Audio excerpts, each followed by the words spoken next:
Hi friends, welcome back to our channel Ruba Minival. இன்னைக்கு என்ன topic பேச போறோம்னா உங்களுக்கு கேப்ஷன் தம்ப்நெயில் பார்த்தே தெரிஞ்சிருக்கும். வளவலா கலகலன்னு பேசாம வாங்க வீடியோக்குள்ள போலாம்.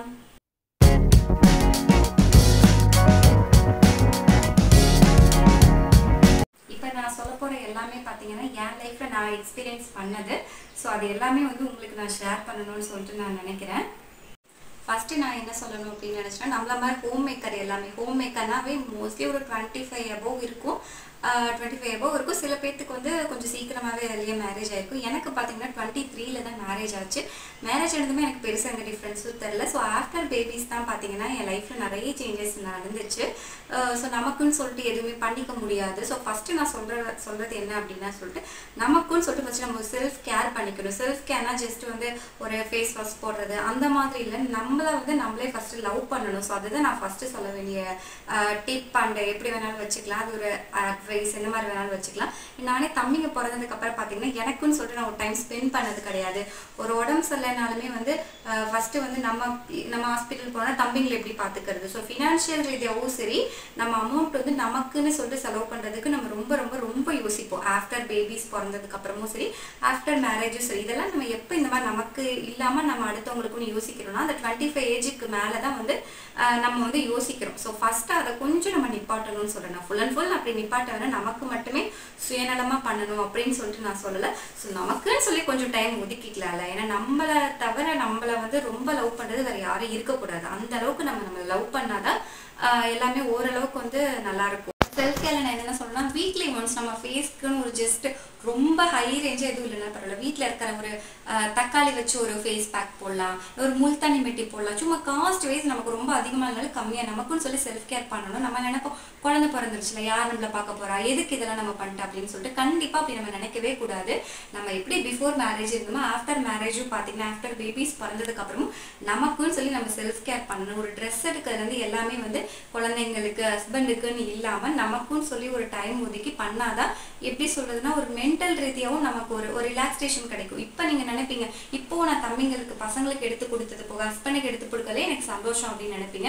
ஆனா உள்ளுக்குள்ள நம்மள அறியாமே பார்த்தீங்கன்னா விட்டு கொடுத்து ஒரு 10 இயர்ஸ்க்கு அப்புறம் நம்ம யோசிப்பீங்க ஏதோ ஒரு சண்டை வந்தாலுமே நம்ம பின்னாடி திரும்பி போது நம்ம 10 இயர்ஸ் வந்து இவங்களுக்காக நம்ம கஷ்டப்பட்டிருக்கோம்ல அப்படின்னு அந்த ஒரு வார்த்தை வந்து நம்ம நினைச்சிடக்கூடாது. நமக்குன்னு சொல்லி நம்ம டைம் ஒதுக்கிக்கிட்டு பண்ணணும். ஸோ அதுதான் வந்து ஃபர்ஸ்ட் நான் சொல்லணும் அப்படின்னு நினைச்சது. செல்ஃப் கேருங்கிறது இந்த மாதிரி நம்ம உடல் ரீதியாக பண்ணிக்கிறது இல்லாமல் மன ரீதியாகவும் நமக்கு வந்து ரிலாக்ஸேஷனாக வந்து இருக்கணும்.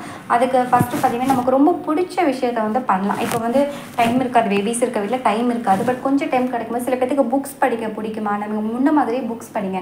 ஆஃப்டர் பேபிஸ் என்னால் புக் படிக்க முடியல, எனக்கு வீட்டு வேலையே கரெக்டாக இருக்குனால ஒரு 5 நிமிஷம் நமக்காக டைம் ஸ்பெண்ட் பண்ணி நமக்கு பிடிச்சதை பண்ணாவே நமக்கு அவ்வளோ ஒரு சந்தோஷமாக இருக்குது. புக்ஸ் படிக்கலாம். சில பேருக்கு பார்த்திங்கன்னா க்ளீன் பண்ணுறது ரொம்ப பிடிக்கும். ஸோ க்ளீன் பண்ணுறது இந்த மாதிரி நமக்கு பிடிச்ச விஷயத்த பண்ணுங்கள். அப்புறம் பார்த்திங்கன்னா இப்போ ஃபோனில் எனக்கு எடிட் பண்ணுறது ரொம்ப பிடிக்கும் அப்படின்னா எடிட் பண்ணுங்கள். ஸோ பாட்டு பாடுறது பிடிக்குமா, உங்களுக்காக கொஞ்சம் பாட்டு பாடுங்க. யாரும் கேட்கலைனாலும் பரவாயில்ல பாட்டு பாடுங்க. ஸோ நமக்குன்னு சொல்லி நம்ம வந்து டைம் ஸ்பெண்ட் பண்ணணும். அப்புறம் வந்து சாலிடாக வந்து ஒரு 6 to 7 hours வந்து நம்ம தூங்கி தான் ஆகணும். பேபி பிறந்து ஒரு 1 year அதை நம்மளால் பண்ண முடியாது. ஸோ 1 yearக்கு அப்புறம் வந்து கம்பல்சரி வந்து 6 to 7 hours வந்து நல்லா தூங்கணும். ப்ளஸ் நல்லா தண்ணி குடிங்க. நம்ம வந்து அடுத்தவங்கன்னு பார்த்து நமக்கு வந்து நம்ம டைம் ஸ்பெண்ட் பண்ணவே மாட்டோம். ஸோ வந்து நமக்காக நம்மளாம் வந்து கவலைப்பட்டுக்கணும். ஸோ நம்ம ஹைட்ரேட்டடாக எவ்வளோக்கு எவ்வளோ நம்ம உடம்பை நல்லா வச்சுக்கிறோமோ ஸோ அதுதான் பார்த்திங்கன்னா ஃப்யூச்சரில் நமக்கு வந்து கொஞ்சம் ஹெல்ப்பாக இருக்கும். தென் வீட்டு வேலை எல்லாமே வந்து நம்ம இழுத்து போட்டு பண்ணுறதை விட நம்ம ஹஸ்பண்ட் இந்த மாதிரி நமக்கு ஹெல்ப்புக்கு வந்து நீங்கள் கூப்பிடுங்க. கண்டிப்பாக வந்து சில பேர் வந்து என்ன நினைப்பாங்கன்னா வந்து நம்ம கூப்பிட்டாதான் பண்ண ரெடியாக இருப்பாங்க. யாருமே வாலண்டியராக எந்த ஒரு ஆம்பளையும் நான் பண்ணுறேன்னு சொல்லிட்டு பண்ண மாட்டாங்க. சில பேர் அப்படி இருப்பாங்க. பட் என் ஹஸ்பண்ட்லாம் பார்த்தீங்கன்னா நம்ம கூப்பிடணும் வந்து இதை ஹெல்ப் பண்ணுங்க. நீங்கள் எல்லா உங்களோட ஹவுஸ் ஒர்க் எல்லாத்துலேயுமே அவங்களை இன்வால்வ் பண்ணிக்கோங்க. பண்ணாதான் வந்து நமக்கு வந்து என்ன தோணும்னா ஒரு வருஷத்துக்கு அப்புறம் நான் தான் அந்த வீட்டுக்கு மாடாக உழைச்சி தேஞ்சிட்டேன் அந்த மாதிரி நம்ம எந்த வச்சு சொல்ல தேவையில்லை. நமக்கும் கொஞ்சம் ரிலாக்ஸேஷனாக இருக்கும். பிஃபோர் மேரேஜ் பார்த்தீங்கன்னா அம்மா வீட்டில் இருக்கிற வரைக்கும் தெரியும் நம்ம எந்த ஒரு வேலையும் செஞ்சுருக்க மாட்டேன். ஆஃப்டர் மேரேஜ் நமக்கு ரொம்ப புதுசு. ஸோ ஹஸ்பண்டும் சேர்ந்து செய்யும்போது பார்த்தீங்கன்னா நமக்கு ரொம்ப சந்தோஷமாக இருக்கும். நமக்கு அந்த மாதிரி வேலை செய்கிற ஃபீலே வராது. எக்ஸ்ட்ரா வேலை செஞ்சாலுமே பரவாயில்ல நம்ம கஷ்டப்பட்டு செய்கிறோம், அவங்களும் கஷ்டப்பட்டு தான் செய்கிறாங்க அப்படின்னு சொல்லிட்டு இருக்கும். ஸோ ஃபஸ்ட்டு அதுக்கான விதை வந்து உங்கள் கையில் தான் இருக்குது. நீங்கள் அவங்கள வந்து கூப்பிட்டு பண்ண சொல்லுங்கள். சில பேர் பண்ணுவாங்க, சில பேர் பண்ணலன்னு கொஞ்சம் வந்து பண்ணி கொடுங்க. ஒரு நாள் சின்ன வேலையை கொடுங்க, அப்புறம் கொஞ்சமாக பெரிய வேலையை கொடுங்க. அப்புறம் உங்கள் பேபிஸ் அப்போ ஓரளவுக்கு ஒரு 5 to 6 years ஆச்சுன்னா வீட்டு வேலை எல்லாமே வந்து செய்ய வச்சு பழக்குங்க. அது வந்து நமக்கு உடம்பு சரியில்லைனா கூட நாளைக்கு அவங்களோட வேலையை அவங்களே பண்ணிக்கிற அளவுக்கு அவங்களுக்கு ஒரு கேப்பபிலிட்டி வரும். ஸோ வந்து கன்ஃபார்மாக வந்து நீங்கள் குழந்தைங்களுக்கும் சரி ஹஸ்பண்டுக்கும் சரி உங்களை டிபெண்ட் பண்ணி இருக்க மட்டும் வச்சிடாதீங்க. கண்டிப்பாக அவங்களோட வேலையை அவங்க இண்டிபெண்ட்டாக பண்ணணும். நீங்கள் ஒரு நாள் இல்லைன்னா கூட எந்த வேலையுமே வீட்டில் ஸ்டாப் ஆகக்கூடாது. ஸோ அந்த அளவுக்கு நீங்கள் பண்ணி வச்சுருங்க. அதுதான் பார்த்தீங்கன்னா நமக்கான அழகுன்னு சொல்லி இல்லத்தரசிகளுக்கான அழகு. ஸோ அதை நீங்கள் கம்பல்சரி அதை பண்ணுங்கள். தென் ஆஃப்டர் பேபிஸ் பார்த்தீங்கன்னா நமக்கு வந்து பாய்ஸை கம்பேர் பண்ணும்போது நமக்கு வந்து நம்மளோட ஃப்ரெண்ட்ஷிப் வந்து அந்தளவுக்கு இருக்குமாங்கிறது தெரில. ஏன்னா வந்து மேரேஜ் ஆச்சுன்னா ஹஸ்பண்ட்ஸ்க்கு வந்து அவங்க ஃப்ரெண்ட்ஸ் கூட அதே லெவல் இருப்பாங்க, அதே மாதிரி கிரிக்கெட் விளையாட போவாங்க, அதே மாதிரி செட்டு சேர்ந்து ஏரியாவில் உட்காந்து பேசுவாங்க. பட் நமக்கு அந்த மாதிரி கிடையவே கிடையாது. பிஃபோர் மேரேஜ் கூட வெளியே எங்கேயாவது ஒரு கோவில் அந்த மாதிரி போயிட்டு இருப்பேன். ஆஃப்டர் மேரேஜ் ஏதாவது ஆஃப்டர் பேபிஸ் போகவே முடியாது. ஸோ ஃப்ரெண்ட்ஸ் கூட முடிஞ்ச அளவுக்கு கனெக்ட் ஆகுங்க. வெளியே போக முடியாது தான். அது வந்து எனக்கும் அது இருக்கிற ஒரு பிரச்சனை தான். ஏன்னா வந்து நான் இங்கே ஃப்ரீயாக இருக்கிற டைமில் பார்த்தீங்கன்னா என் ஃப்ரெண்ட்ஸ் பார்த்தீங்கன்னா ஒர்க்கில் இருப்பாங்க. அப்புறம் சில ஃப்ரெண்ட்ஸ் பார்த்தீங்கன்னா என்ன மாதிரி ஹோம் மேக்கராக இருக்காங்க, வேறு டிஸ்ட்ரிக்டில் இருக்காங்க.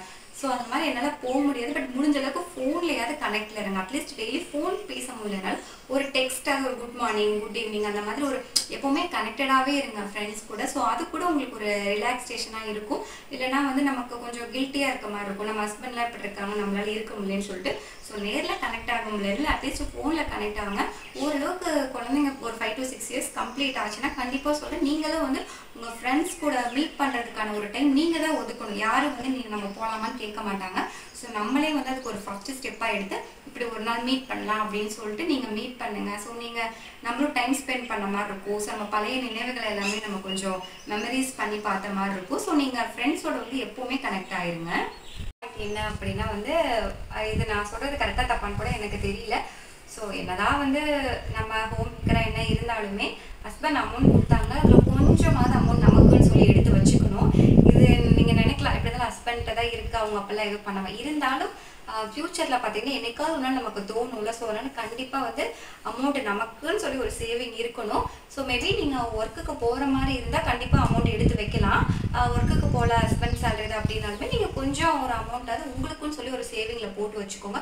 ஒர்க்குக்கு போகிற இல்லத்தரசிகளாக இருந்தால் கண்டிப்பாக சொல்கிறேன் நீங்கள் வந்து அமௌண்ட் உங்களுக்குன்னு சொல்லி எடுத்து வச்சுக்கோங்க. நீங்கள் வந்து குழந்தைக்கு ஃபீஸ் கட்டுறீங்க, ஹஸ்பண்டுக்கு அது பண்ணுறீங்க, வீட்டு வாடகை கட்டுறீங்க, என்ன கட்டினாலும் சரி அதே மாதிரி ஒரு இதாக எடுத்து நமக்குன்னு சொல்லி ஒரு அமௌண்ட் எடுத்து வச்சுக்கணும். நாளைக்கு என்னைக்காக இருந்தாலுமே நம்ம அமௌண்ட் இப்போ நம்மளுக்கு நம்ம ஹஸ்பண்டுக்கே ஒன்று முடியலனுமே நம்ம அமௌண்ட் கொடுக்கறது எவ்வளோ ஒரு ஹாப்பியாக இருக்கும்ல. ஸோ அதை மறக்காமல் நமக்குன்னு சொல்லி ஒரு சேவிங் நீங்கள் வச்சுக்கோங்க. அது இப்போ இல்லைனாலுமே கண்டிப்பாக பிற்காலத்தில் என்னைக்காவது ஒரு நாள் கண்டிப்பாக அது யூஸ் ஆகும். நெக்ஸ்ட் மோஸ்ட்லி பார்த்தீங்கன்னா குடும்ப நிர்வாகம் அண்ட் இந்த மல்லிகை ஜாமான் இது எல்லாமே பார்த்தீங்கன்னா நம்மளோட பொறுப்பில் தான் இருக்கும். ஸோ இது எல்லாமே நம்ம ஹஸ்பண்டுக்கும் குழந்தைங்களுக்கும் சொல்லிக் கொடுங்க. வீட்டில் இவ்வளோ செலவாகுது, இதிலலாம் இவ்வளோ செலவாகுது, இதெல்லாம் வந்து அதிக செலவு, இதெல்லாம் கம்மி செலவுன்னு நீங்கள் சொல்லி புரிய வைங்க. நம்மளோட நிர்வாகத்தை வந்து நம்ம இப்போ சின்ன வயசுலேருந்தே நம்ம குழந்தைக்கு சொல்லி கொடுத்தாதான் நாளைக்கு பிற்காலத்தில் அவனுக்குன்னு சொல்லி ஒரு ஃபேமிலி வரும்போது அவனுக்கு தெரியும் இது பண்ணக்கூடாது இது பண்ணணும் அப்படின்னு சொல்லிட்டு. இப்போ என் ஹஸ்பண்டுக்குலாம் பார்த்தீங்கன்னா நிர்வாகம் அப்படிங்கிறது அவனுக்கு தெரியாது, குடும்ப நிர்வாகம். ஏன்னா வந்து அத்தையை வந்து பார்த்துக்கிட்டாங்க ஃபுல் அண்ட் ஃபுல். ஸோ அந்த மாதிரி எந்த ஒரு விஷயமும் தெரியாது. ஸோ எனக்கும் தெரியாது, அவங்களுக்கு தெரியாதுங்கும்போது புதுசாக நாங்கள் நிறைய விஷயம் தப்பு பண்ணி தான் கற்றுக்குறோம். ஸோ இதே தப்பு வந்து நம்ம பசங்க பிள்ளைங்களுக்கு நம்ம பண்ணக்கூடாது. ஸோ இப்போலேருந்தே பார்த்தீங்கன்னா நீங்கள் வந்து இதுக்கு இவ்வளோ செலவாகும், இது இவ்வளோ செலவாகும்னு சொல்லிட்டு சொல்லிக் கொடுங்க. முக்கியமாக என்னென்னா குழந்தைங்களுக்கு கஷ்டத்தை சொல்லி வளருங்க. எது கேட்டாலும் வாங்கி கொடுக்காதீங்க.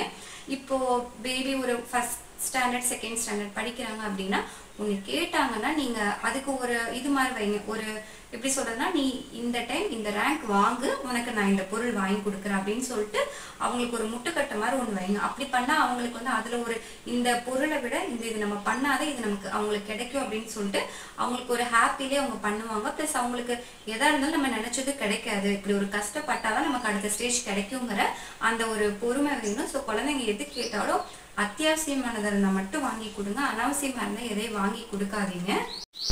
தென் அப்புறம் இப்போ நான் ஒரு 2 ப்ராடக்ட் பற்றி சொல்லலான்னு இருக்கேன். இது நான் வந்து யூஸ் பண்ணிட்டு இருக்கிறது. சரி, உங்களுக்கு இது கண்டிப்பாக நம்ம வீட்டில் இருக்க எல்லா ஹோம் மேக்கர்ஸ்க்குமே பார்த்தீங்கன்னா இது தேவைப்படும். ஸோ அதனால் நான் சொல்கிறேன். ஃபஸ்ட்டு பார்த்தீங்கன்னா இந்த க்ரீம் இது வந்து எதுக்குன்னா இது வந்து நைட்டி நம்மளாம் யூஸ் பண்ணுவோம். ஸோ ஹோம் மேக்கர் எல்லாருமே பார்த்தீங்கன்னா நைட்டி யூஸ் பண்ணுவோம். சில பேத்துக்கு இந்த ப்ராப்ளம் இருக்கும், சில பேத்துக்கு இருக்காது. இந்த 2 சைடும் பார்த்தீங்கன்னா அதை எங்கள் ஊரில் பார்த்தீங்கன்னா உரசு தொடைன்னு சொல்லுவாங்க. நீங்கள் என்ன சொல்லுவீங்கன்னு தெரில. நமக்கு 2 தொடையில வந்து அடியிலே பார்த்தீங்கன்னா ஒரு மாதிரி ரேஷஸ் மாதிரி வந்துடும். சில பேத்துக்கு நைட்டி போட்டால் வரும், சில பேத்துக்கு பார்த்தீங்கன்னா பீரியட்ஸ் முடிஞ்சிட்டா ஒரு 2-3 நாள் இந்த பேட் வச்சதுக்கு அதுக்கும் அந்த 2 சைடும் பார்த்தீங்கன்னா ரொம்ப இச்சிங்காக இருக்கும், புண்ணு மாதிரிலாம் வந்துடும். ஸோ எனக்கு இது எப்போ ஆச்சுன்னா 12th வரைக்கும் எனக்கு இது மாதிரி ஆகலை. 12th முடிச்சு காலேஜ் போகும்போது நான் பட்டியாலா அப்படின்னு சொல்லிட்டு போட ஆரம்பித்தேன். அப்போ தான் அது ஃபேமஸ்ன்னு சொல்லிட்டு. ஸோ அப்போ போட்டதுமே என்னாச்சுன்னா எனக்கு 2 பக்கமும் இதாயிடுச்சு. அப்போ நான் வந்து மெடிக்கலில் போய் அப்போ இச் கார்டுன்னு சொன்னாங்க. இச் கார்டுன்னு நாங்கள் போய் கேட்டோம். அவங்க வந்து இச் கார்டு இல்லை, அதுக்கு பதிலாக அதே மாதிரி வேறு பிராண்ட் இருக்குன்னு சொல்லி கொடுத்தாங்க. இது இல்லை, இதே மாதிரி எழுதியிருக்கும், இந்த ஃபர்ஸ்ட் லைன் மட்டும் எழுதியிருக்கும், ஆனால் வேறு பிராண்ட் எனக்கு ஒன்று கொடுத்தாங்க. அப்புறம் சரின்னு சொல்லிட்டு அதை நான் போட்டதுமே நைட்டு போட்டு எனக்கு காலையிலலாம் ரெடி ஆயிடுச்சு. ஸோ அதுக்கப்புறம் இது எனக்கு கம்பல்சரி இதாச்சு. அப்புறம் இதே நம்ம இப்போ வேற ஒரு மெடிக்கலில் போய் இந்த ப்ராடக்ட் நம்ம கேட்டோம் அப்படின்னா இந்த பிராண்டில் வேறு பிராண்டில் இருக்குன்னு சொல்லி கொடுப்பாங்க. இது பார்த்தீங்கன்னா 80 ரூபா 90 ரூபா அந்த மாதிரி வரும். மக்கள் மருந்தகத்தில் வெறும் 25 rupees தான். அவங்களுக்கும் இந்த லெட்டர்ஸ் வந்து ஒரே மாதிரி இருக்கும், அவங்க வேறு பிராண்டு கொடுப்பாங்க. ஸோ அதை நீங்கள் கம்பல்சரி வாங்கி வச்சுக்கோங்க. நம்ம வீட்டில் இருக்க ஹோம் மேக்கர்ஸ்னால் அடிக்கடி இந்த ப்ராப்ளம் வரும் நமக்கு. அப்புறம் பீரியட்ஸ் ஆனால் எனக்கு கண்டிப்பாக பீரியட்ஸ் முடிஞ்சதுக்கப்புறம் ஒரு 2 to 3 days பார்த்தீங்கன்னா இந்த ப்ராப்ளம் இருக்கும். ஸோ நான் இதை தான் அப்ளை பண்ணுவேன். இதை அப்ளை பண்ண ஒரு 1 hourலேயே பார்த்தீங்கன்னா நமக்கு அவ்வளோ ஒரு இன்ஸ்டன்டாக ரிலீஃப் கிடைக்கும். ஸோ இதுக்காக பார்த்தீங்கன்னா நம்ம டக்குன்னு ஹாஸ்பிட்டல் அந்த மாதிரி போக தேவையில்லை. ஸோ கண்டிப்பாக ஹோம் மேக்கராக இருக்கீங்க, அது நைட்டி போடுறீங்க, சம்டைம்ஸ் லூஸாக போடுறீங்க அப்படின்னா கம்பல்சரி ஒரு குர்த்தி மாதிரி போடுறோம். சில பேத்துக்கு பார்த்தீங்கன்னா டைட்டாக போட்டால் இந்த ப்ராப்ளம் வரும். ஸோ அது வந்து நம்ம லேடிஸ் எல்லாத்துக்குமே இந்த மருந்து கம்பல்சரி தேவைப்படும். ஸோ இது உங்களுக்கு கண்டிப்பாக வீட்டில் வாங்கி வச்சுக்கோங்க. திடீர்னு ஆஃப்டர்நூன் நமக்கு இந்த மாதிரி ஒரு பெயின் ஆயிடுச்சு அப்படின்னா அப்போ கடை இல்லை அப்படின்னா கஷ்டம். ஸோ இந்த மருந்து நீங்கள் வாங்கி வச்சுக்கோங்க. இதில் 50 rupees தான் போட்டிருக்காங்க. ஸோ மக்கள் மருந்தகத்தில் வாங்கினா இது வேறு பிராண்டில் கொடுப்பாங்க, 25 rupees தான். ஸோ இது கண்டிப்பாக எல்லா ஹோம் மேக்கர்ட்டையுமே இருக்க வேண்டிய ஒரு க்ரீம். இது ஜஸ்ட் ஒரு ஃபார்மசியில் கிடைக்க வேண்டிய ஒரு நார்மல் க்ரீம் தான். ஸோ இதை நீங்கள் கம்பல்சரி இதை வாங்கி வச்சுக்கோங்க. க்ரீமோட நேம் எனக்கு தெரியல, இந்த பிக்லோ மட்டஸ் இப்படி ஒரு பெரிய லெட்டர் இருக்குது. நான் இதை வந்து உங்களுக்கு டிஸ்கிரிப்ஷனில் வந்து இது நான் என்னன்னு சொல்லி நான் பார்த்து நான் டைப் பண்ணி உங்களுக்கு இது பண்ணுறேன். உங்களுக்கு கண்டிப்பாக உங்களுக்கு எல்லா மெடிக்கல் ஷாப்லேயும் இருக்கும், கண்டிப்பாக வேறு பிராண்டு தான் இருக்கும். நீங்கள் அதை வாங்கி கம்பல்சரி வச்சுக்கோங்க. இது வந்து ரொம்ப யூஸ்ஃபுல்லான ஒன்று தான்.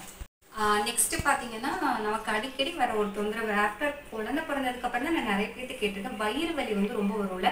ஸோ வயிறு வலிக்கு பார்த்தீங்கன்னா நான் இன்னமும் அப்பையிலேருந்து இப்போ வரைக்கும் நான் குடிக்கிறோன்னா ஓம வாட்டர்னு சொல்லுவாங்க. அதுதான் இது அம்மா வீட்டு சைடில் ஓமத்திரான்னு சொல்லுவாங்க. அங்கே எங்கள் ஆச்சி ஊரில் பார்த்தீங்கன்னா என் தங்கச்சி அவங்க மாமியாரே வந்து இதை தான் வந்து சேல் பண்ணுறாங்க, ஓம வாட்டர் அப்படின்னு சொல்லிட்டு. ஸோ எங்கள் அம்மா அங்கே போனாவே அங்கே தான் வாங்கிட்டு வருவாங்க. இப்போ வந்து அங்கே போகிறதுல அவ்வளோ ரொம்ப நாளாச்சு. ஸோ இது வந்து நான் கடையில் தான் வாங்கி வச்சுருக்கேன், மல்லிகை கடையில். இது வந்து சில பேர் வீட்லேயே செய்ய தெரியும். வீட்டில் உங்களுக்கு டைம் இருந்துச்சுன்னா கண்டிப்பாக ஓமம் போட்டு தண்ணி போட்டு அதில் நிறைய எனக்கு அது தெரியல, நான் வந்து கடையில் தான் வாங்கிப்பேன். ஸோ இது நீங்கள் வாங்கி வச்சுக்கோங்க. திடீர்னு நமக்கு ஒரு வயிறு வலி அப்படின்னா வந்து இதை கொஞ்சம் குடிச்சாவே போதும், சீக்கிரமாக இது வந்து சரியாயிடும். நான் வந்து வயிறு வலிக்கு வந்து இது குடிக்கிறேன், பீரியட்ஸ் பெயினுக்கு இல்லை. மற்றபடி நார்மலாக ஒரு வெயிலுக்கு போயிட்டு வருவோம், ஏதோ ஒன்று சாப்பிட்டு ஜீரணமாகாமல் இருக்கும். சில பேருக்கு பட்டை கிராம்பு இதெல்லாம் சேர்த்துக்கிட்டு அலற மாதிரி இருக்கும். அப்புறம் பச்சை மிளகாய் சாப்பிட்டா சேராது, அல்சர் மாதிரி இருக்குல்ல. ஸோ அந்த மாதிரி இருக்கிறதுக்குலாம் வந்து இதை குடிங்க. இது எனக்கு கேட்கும். இதுவும் பார்த்தீங்கன்னா ஒரு 10 ரூபா 15 ரூபா தான் வரும். ஸோ இதுவும் பார்த்தீங்கன்னா நீங்கள் வாங்கி வச்சுக்கோங்க. தென் பார்த்தீங்கன்னா விளக்கெண்ணெய், இது வந்து எல்லா வீட்லேயும் இருக்கும்.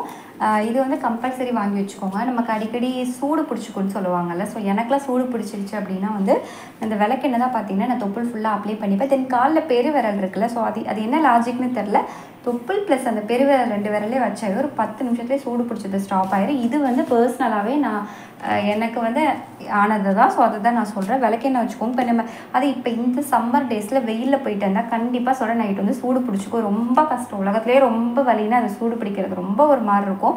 ஸோ வெயிலுக்கு போயிட்டு வந்தாவே நீங்கள் வந்து அப்போவே பார்த்தீங்கன்னா கொஞ்சோண்டு விளக்குற ஒரு 2-3 ட்ராப் எடுத்து நீங்கள் தலையில் வச்சுக்கலாம். அப்போவே நீங்கள் சூடு பிடிக்கிறதுக்கு முன்னாடியே பார்த்தீங்கன்னா நீங்கள் வருமுன் காப்பதே சிறந்தது அப்படிங்கிற மாதிரி நீங்கள் தொப்புளுக்கு கொஞ்சம் வச்சுக்கிட்டு இதில் வச்சுக்கலாம், காலையே வச்சுக்கலாம். இதே உங்களுக்கு நைட்டு திடீர்னு அப்படி சூடு பிடிச்சோமே ஒன்றும் பிரச்சனை இல்லை, விளக்கெண்ணெய் மட்டும் எடுத்து நீங்கள் தொப்புள் ஃபுல்லாக அப்ளை பண்ணிட்டாவே 10 to 15 minutesலேயே பார்த்தீங்கன்னா உங்களுக்கு சரியாக போயிடும். ஸோ விளக்கெண்ணெய் கம்பல்சரி வந்து எல்லா வீட்லேயும் இருக்கணும்.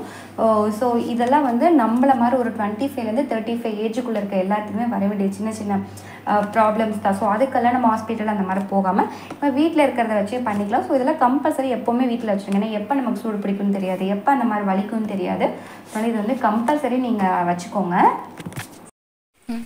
இந்த டிப் வந்து ஒரு 25லேருந்து 35 ஏஜுக்குள்ள இருக்கவங்களுக்கு தான் மேபி பொருந்தும். ஏன்னா வந்து 35 ஏஜுக்கு மேலே இருக்க எல்லாத்துக்குமே மோஸ்ட்லி இதெல்லாமே தெரிஞ்சிடும். அதுக்குள்ளே நம்ம எக்ஸ்பீரியன்ஸ் பண்ணியிருப்போம்.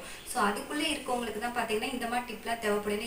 இந்த ஒரு 10 இயர்ஸ் கேப்பில் தான் பார்த்தீங்கன்னா நம்மளாவே இல்லாமல் அடுத்தவங்களுக்காக பண்ணுறது, ஸோ நம்மளை கேர் பண்ணிக்காமல் இருக்கிறதா இந்த 10 இயர்ஸ் எனக்கு தெரிஞ்சு. ஸோ 35க்கு மேலே வந்து கம்பல்சரி நம்மளே வந்து யோசிப்போம், இப்படி வந்து நம்ம இத்தனை வருஷம் இருந்ததுக்கும் இப்போக்கும் சொல்லி கண்டிப்பாக டிஃப்ரென்ஸ் இருக்கும். ஸோ அதுக்கு முன்னாடி தான் இப்படி இருக்கிறதுக்காக தான் நான் வந்து இந்த 25லேருந்து 35 ஏஜ் இருக்கிற ஹோம் மேக்கர்ஸ்க்கு மட்டும் அப்படின்னு சொல்லிட்டு இது போட்டிருக்கேன்.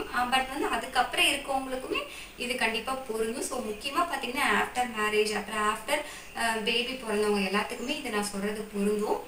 ஸோ இதெல்லாம் வந்து எனக்கு உங்ககிட்ட ஷேர் பண்ணணும்னு தோணுச்சு. எனக்கு நான் இதை கரெக்டாக சொல்லியிருக்கேன் நான் கூட தெரியல. நான் டிப்ஸ் சொன்னேன், அப்புறம் இந்த மாதிரி ரெமிடிஸ் சொல்லியிருக்கேன். ஸோ எல்லாமே சேர்த்து மிக்சிங்காக நான் சொல்லியிருக்கேன். இதெல்லாம் வந்து ரொம்ப நாளாக சொல்லணும்னு எனக்கு தோணிகிட்டே இருந்துச்சு. நான் நோட்ஸில் எழுதி வச்சுருந்தேன். ஸோ அதெல்லாம் சரி ஓகே மொத்தமாக இதெல்லாம் உங்ககிட்ட சொல்லலாம் அப்படின்னு சொல்லிட்டு ஹோப் உங்களுக்கு இந்த வீடியோ பிடிக்கும்னு நினைக்கிறேன். பிடிச்சா மறக்காமல் இந்த வீடியோ லைக் பண்ணுங்கள். உங்கள் ஃப்ரெண்ட்ஸ் அண்ட் ஃபேமிலி அண்ட் இந்த மாதிரி ஹோம் மேக்கர்ஸ் எல்லாத்துக்குமே வந்து ஷேர் பண்ணுங்கள். நம்ம சேனலை மறக்காமல் சப்ஸ்கிரைப் பண்ணிட்டு பாருங்கள். அப்போ தான் நான் போடுற எல்லா வீடியோவுமே பார்த்தீங்கன்னா உங்களுக்கு முன்னாடியே நோட்டிஃபிகேஷனில் காட்டும். இன்னொரு வீடியோவில் பார்ப்போம். தேங்க்ஸ் ஃபார் வாட்சிங்.